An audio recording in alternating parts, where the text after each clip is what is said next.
Hello students, आज मैं BA part 2 honours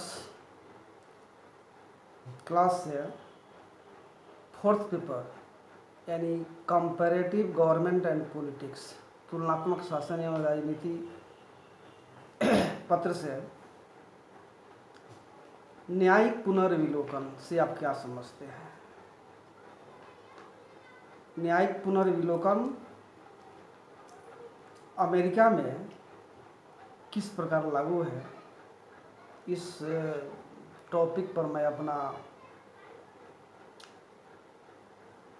online class ले रहा हूँ। न्यायिक पुनर्विलोकन जुडिशियल रिव्यू से आप क्या समझते हैं।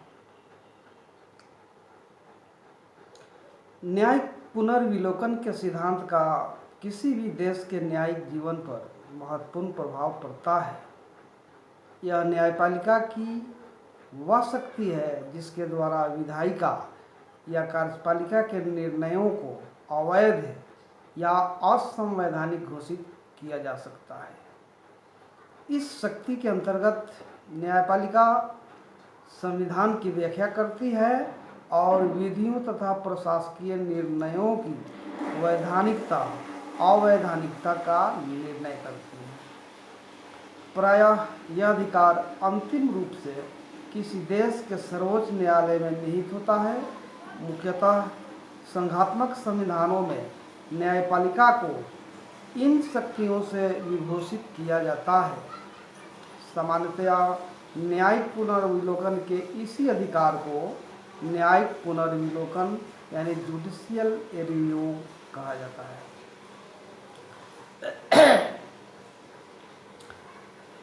प्रोफेसर एच.जे. अब्राहम ने न्यायिक पुनर्विलोकन को परिभाषित करते हुए लिखा है कि यह यानी न्यायिक पुनर्विलोकन न्यायालय की ऐसी शक्ति है जो किसी भी कानून या सरकारी कार्य को असंवैधानिक घोषित कर सकती है और उसके प्रयोग को रोक सकती है यदि मौलिक कानूनों से वे भिन्न हों।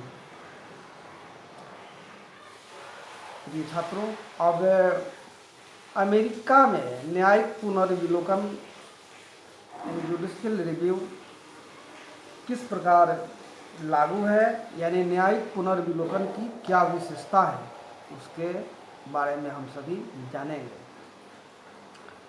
अमेरिकी सर्वोच्च न्यायालय न्यायिक पुनर्विलोकन की दृष्टि से विश्व का सर्वाधिक संपन्न न्यायालय है। अमेरिकी सर्वोच्च न्यायालय के भूतपूर्व मुख्य न्यायाधीश मार्शल को न्यायिक पुनर्विलोकन सिद्धांत का प्रतिपादक माना जाता है। अमेरिका के न्यायिक पुनर्विलोकन की निम्नलिखित विशेषताएं हैं यानी अमेरिका के संविधान में न्यायिक पुनर्विलोकन किस प्रकार कार्य करता है, उसकी क्या विशेषता है, इस पर हम लोग जानेंगे।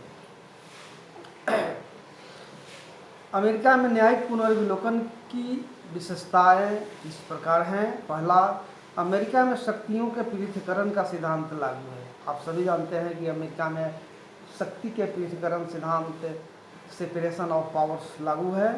दूसरी जो विशेषता है, अमेरिका में संविधान, उसमें बनाए गए कानून और उसके अंतर्गत की गई संधियां सर्वोच्च कानून है।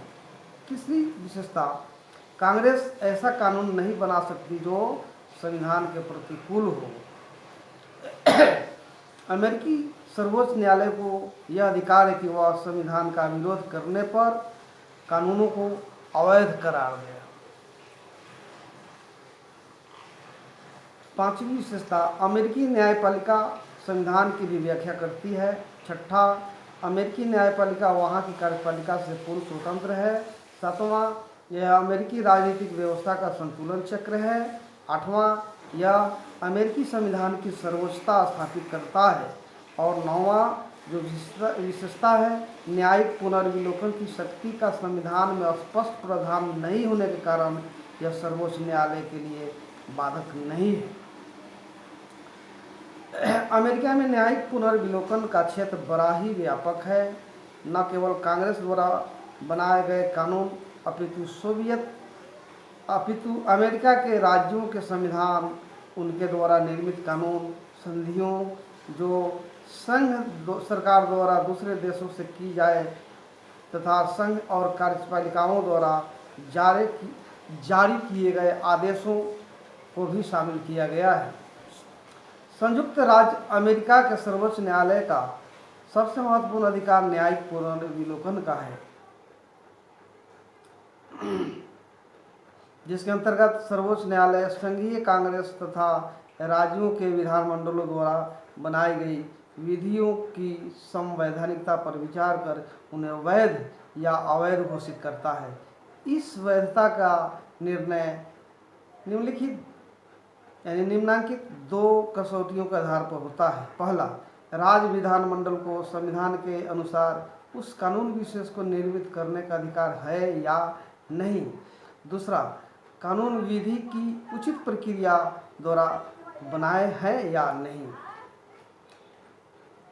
अमेरिकी सर्वोच्च न्यायालय ने न्यायिक पुनर्विलोकन के अधिकार का व्यापक प्रयोग किया है तथा संविधान को परिवर्तित कर दिया है।